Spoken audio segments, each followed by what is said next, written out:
If you think BGC is elite, you're still looking at the surface. Real power in Manila doesn't live in towers. It lives on quiet streets with narrow roads, old trees, and guards who already know who belongs. This is John from California Expat. Most people don't actually understand how wealth works in the Philippines. They think BGC is the epitome of wealth here. It's not. These villages were never built to be visited. They were built to last generations. Today we're going inside Makati's most protected neighborhoods to show where and why outsiders almost always get it wrong. We're starting in San Lorenzo Village, and this is one of those places that doesn't look impressive unless you already understand Manila. The streets are narrower here. That's the first clue. This village wasn't designed to impress outsiders. It was designed to protect the people who live here. A lot of these lots were originally small. Over time, families quietly bought the house next door, then the next one, and slowly expanded. No rush, no speculation. Some of this land sat untouched for decades. In some cases, generations. That's how old Filipino wealth works. You don't flip land, you keep it. Now let's talk numbers, because expensive in Makati villages means something different than most people think. If you go by active house listings, the lower end you'll see starts around the mid-tens of millions, but that's usually older stock or very specific situations. More commonly, family houses and proper house and lot deals are in the hundreds of millions, and the higher end could climb far beyond that depending on lot size and rebuild quality.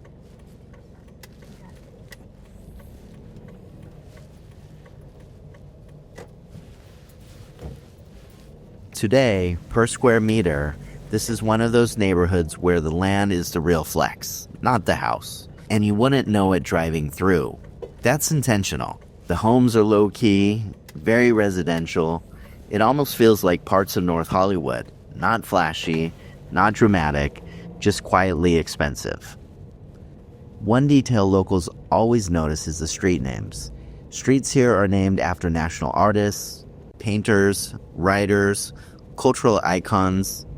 That tells you exactly who this place was built for. People who care about legacy. People who think in generations. San Lorenzo is also both a barangay and a village, and people here are very precise about that. If someone gets that wrong, it's a giveaway they don't really know Makati.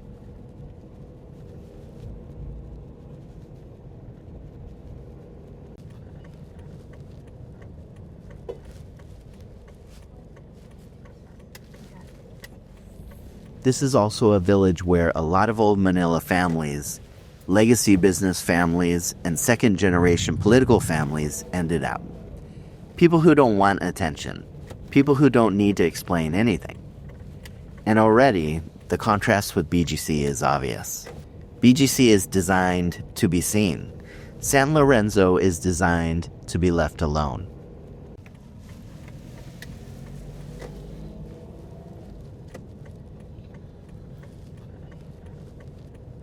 Dasmarinas Village feels different the second you enter. The streets are wider, cleaner, more structured. The side streets almost feel like Beverly Hills, but wrapped in tropical greenery. This is where power lives quietly. Dasmarinas has long attracted senators, cabinet-level officials, Supreme Court justices, senior partners of top law firms, media families, and business leaders whose names most Filipinos would recognize even if they never appear in headlines.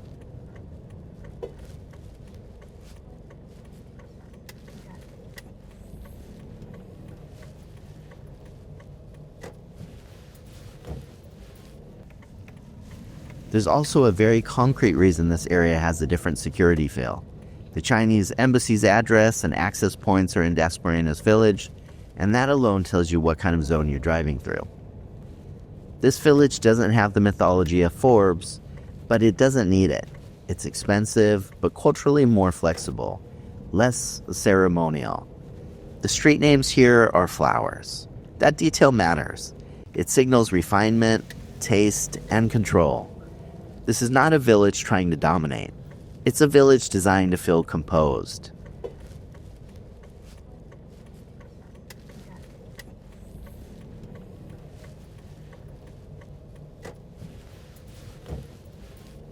Now the price reality. If you look at current listing guides and market snapshots, Dasmarinas houses commonly sit in the high hundreds of millions, and it is normal to see listings climbing toward $1 billion and beyond. Among wealthy Filipinos, Dasmarinas is seen as confident. You live here because it fits your life, not because it proves anything. This is also where you start to hear the real opinions about BGC. Not hatred, just dismissal. BGC is loud. Dasmarinas is quiet. BGC is visible. Dasmarinas is influential.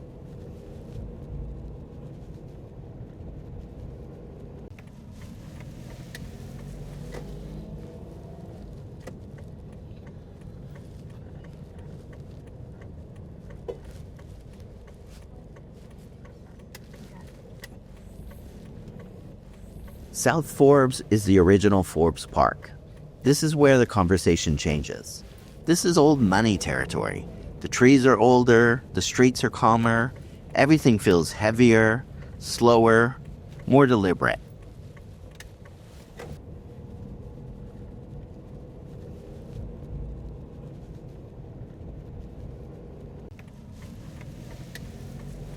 A regular house here can easily cost 1 to 2 billion pesos. And no one talks about it. Talking about money here is considered bad form. The public market numbers back up the reputation. Market snapshots put Forbes Park house values around the high hundreds of millions on average, with pricing per square meter at elite levels. And when you look at actual listings across aggregators, it is not unusual to see houses priced into the billions, with top-end listings stretching higher.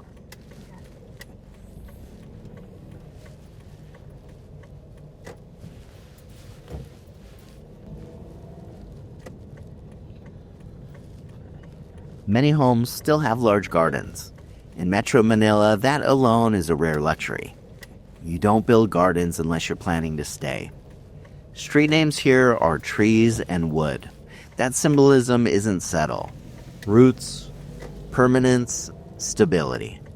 This is where long-established political clans, industrial families, and banking families have lived for decades.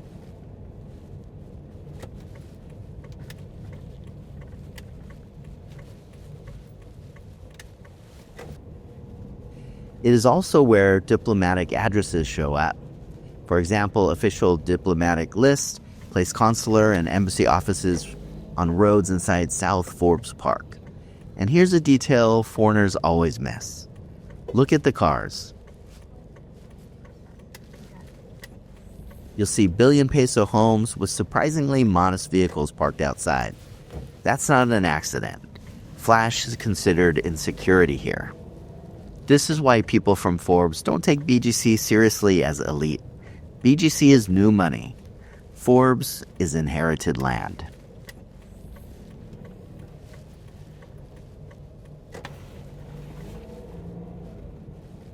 North Forbes came later, decades after South Forbes.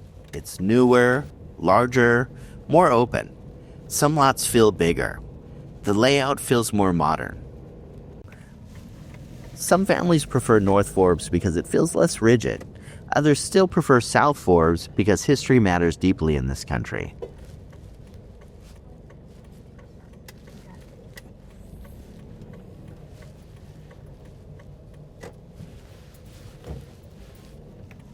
The two areas are internally connected, forming one of the most secure residential zones in the Philippines. This is where additional diplomatic addresses and embassies operate. You don't drive through here casually. You need the right sticker, the right access, the right reason. And again, the numbers here are not condo numbers. These are land-based prices. Market data puts Forbes North Park's median house listing price in the mid-hundreds of millions, and listings can swing far higher depending on lot size and whether it's a compound-style property. This is privacy at the highest level.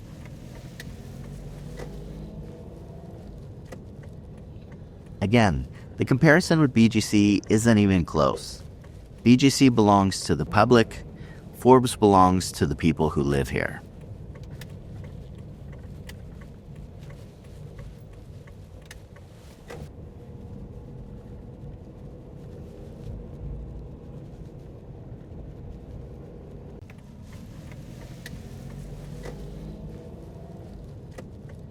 Urdaneta Village is the one people don't talk about, and that's exactly why some families love it.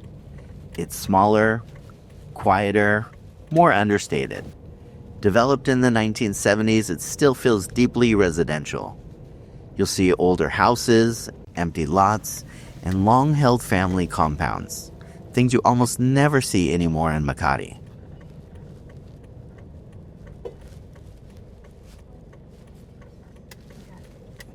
Street names here lean religious. Saints, church references. That gives you a clue about the mindset. Traditional, private, conservative. Now the money part. Urdaneta listings commonly sit in the high hundreds of millions, with the lower end still being an amount that would buy you luxury anywhere else in the country.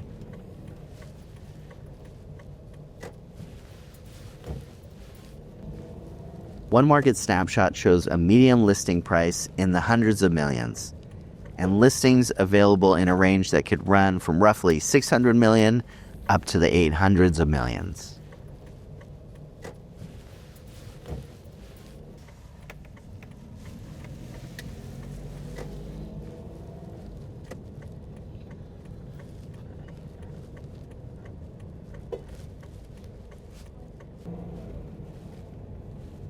One market snapshot shows a median listing price in the 400 million peso range, with available listings commonly running from around 600 million up into the 800 millions.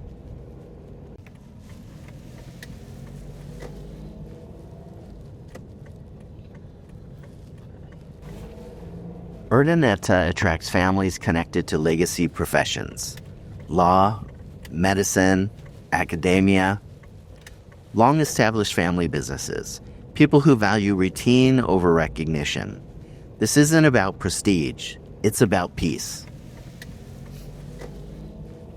Among wealthy Filipinos, this is where you go when you're done proving anything. And again, compared to BGC, this feels like a different philosophy entirely. BGC is energy. Urdaneta is calm. Bel Air Village feels broader and greener than almost anywhere else in Makati. The streets are wide, the trees are mature, the scale feels intentional. Bel Air is often considered the most prestigious barangay in Makati, not because it's flashy, but because of who lives there. Political families, old Manila wealth, top-tier business clans, and families whose names quietly shape institutions rather than headlines.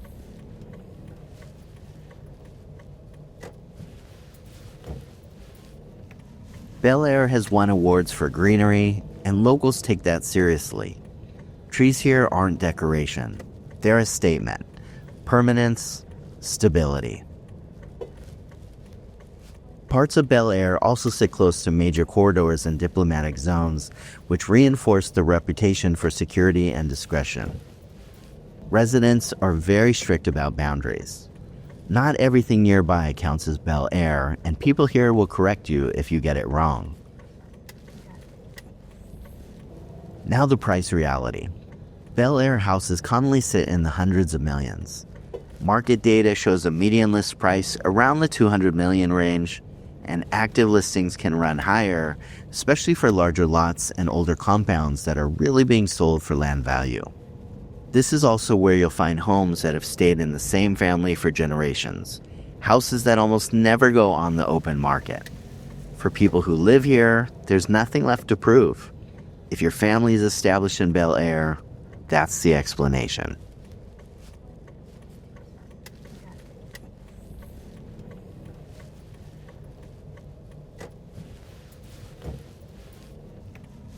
Here's the thing most outsiders miss. BGC looks rich. These villages are rich. BGC is a place you could enter. These villages are places you're allowed into. BGC is where people go to be seen living well. These villages are where people live when being seen is a liability. If you want to understand wealth in the Philippines, don't look at towers, look at land. Look at gates, look at who doesn't need to explain anything. As always, thank you for taking the time to watch. Take care.